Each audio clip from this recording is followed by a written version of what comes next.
Hey everyone, welcome back. Is your PayPal payment failing or getting declined even when you have money in your account or on your card? Here's what's exactly causing it and how to fix it. First, check which payment method is selected for a transaction.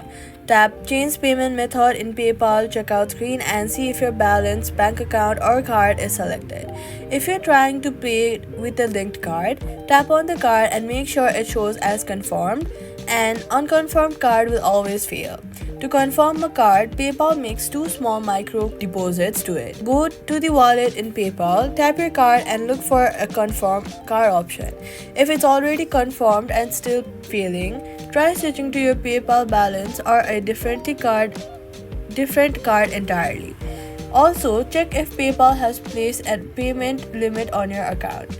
New or recently verified accounts sometimes have spending limits. Go to your PayPal account settings and look for a lift your limits option to complete verifications and raise your limit.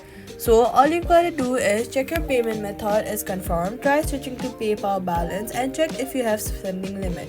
Payment will go through. And that's it. Subscribe for more PayPal.